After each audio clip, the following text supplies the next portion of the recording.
ধোঁৱাচাঙত ৰাজ্যৰ আধুনিক শিক্ষা ব্যৱস্থা চৰকাৰী শিক্ষা খণ্ডৰ ভেটিত তিতালাও শিক্ষক অবিহনে পাঠদানৰ পৰা বঞ্চিত ছাত্ৰ ছাত্ৰী খবৰ নাই কথা চহকী মন্ত্ৰী ৰণোজ পেগুৰ শিক্ষামন্ত্ৰী ৰণোজ পেগুই অসমৰ শিক্ষা খণ্ডত আধুনিক ব্যৱস্থা প্ৰৱৰ্তন কৰা বুলি ফিতাহি মাৰি থকা সময়তে ওলাই পৰিছে চৰকাৰী শিক্ষা খণ্ডৰ আন এক দুৰৱস্থা কেৱল শিক্ষকৰ ওপৰতে সমস্ত দুখ চাপি দি অহা মন্ত্ৰী ৰণোজ পেগুই সমাধান কৰিব পৰা নাই এজনীয়া শিক্ষকৰ সমস্যা যাৰ বাবে শিক্ষা গ্ৰহণৰ পৰা বঞ্চিত হ'বলগীয়া হৈছে চৰকাৰী বিদ্যালয়ত অধ্যয়ন কৰা ছাত্ৰ ছাত্ৰীসকল বৰক্ষেত্ৰী শিক্ষা খণ্ডৰ অধীনস্থ এখন প্ৰাথমিক বিদ্যালয়ৰ দুৰৱস্থা বৰক্ষেত্ৰী শিক্ষা খণ্ডৰ অন্তৰ্গত এইখন বিদ্যালয়ত সংঘটিত হোৱা আজব কাণ্ডই বৃহত্তৰ অঞ্চলটোৰ শৈক্ষিক মহলত ব্যাপক প্ৰতিক্ৰিয়াৰ সৃষ্টি কৰিছে শিক্ষা বিভাগৰ বিষয়া আৰু কৰ্মচাৰীৰ অমনোযোগিতা তথা দায়িত্ব জ্ঞানহীনতাৰ বাবেই মধ্য কুৰিহামাৰী প্ৰাথমিক বিদ্যালয়ত বিগত এসপ্তাহ ধৰি পাঠ গ্ৰহণৰ পৰা বঞ্চিত হৈ আছে শিক্ষাৰ্থী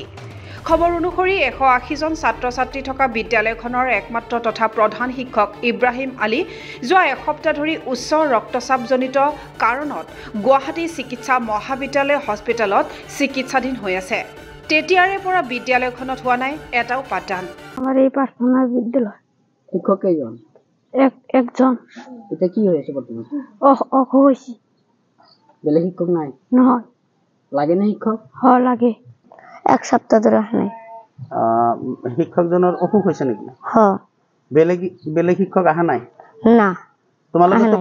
তোমালোকে লিখা পঢ়াৰ পৰা এসপ্তাহ বঞ্চিত হৈ আছা হয় মাষ্টৰ লাগে অতি সোনকালে শিক্ষক লাগে হয় এজন শিক্ষকেৰে চলি থকা বিদ্যালয়খনৰ একমাত্ৰ শিক্ষকজন চিকিৎসাধীন হোৱাত বিমূৰত পৰিছে বিদ্যালয়খনৰ ছাত্ৰ ছাত্ৰী তথা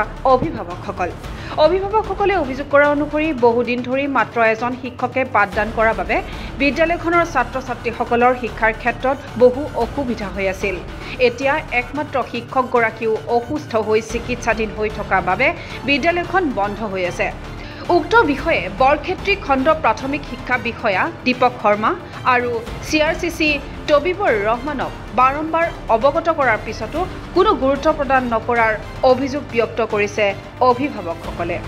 শিক্ষা বিষয়াৰ হেমাহিৰ বাবে এনেদৰে শিক্ষাৰ পৰা বঞ্চিত হৈ পৰা শিক্ষাৰ্থীসকলৰ অনতিপলমে নিয়মীয়া পাঠদানৰ ব্যৱস্থা নকৰিলে ছাত্ৰ ছাত্ৰীক লগত লৈ বৰক্ষেত্ৰী প্ৰাথমিক শিক্ষা বিষয়াৰ কাৰ্যালয় ঘেৰাও কৰাৰ হুংকাৰ দিয়ে স্থানীয় ৰাইজে এইখনৰ নাম আমাৰ মধ্যম কুৰিহামাৰী প্ৰাথমিক বিদ্যালয় শিক্ষক এটাই মাত্ৰ আজি নহয় কেইদিন ধৰি মানে স্কুলটো মানে বন্ধ হিচাপে থাকে মানে মেইন যেটো আমাৰ হেড ছাৰৰ অলপ অসুখ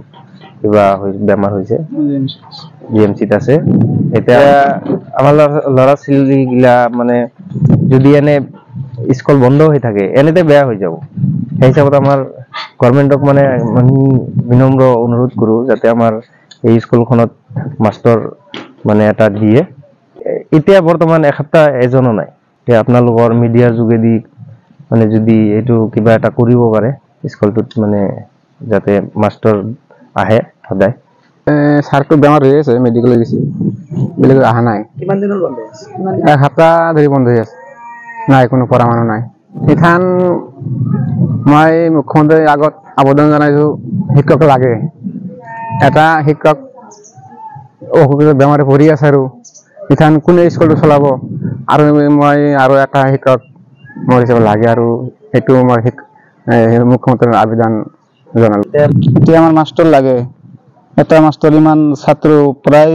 200 জন ল'ৰা ছোৱালী অকলে হাৰিবই নোৱাৰে না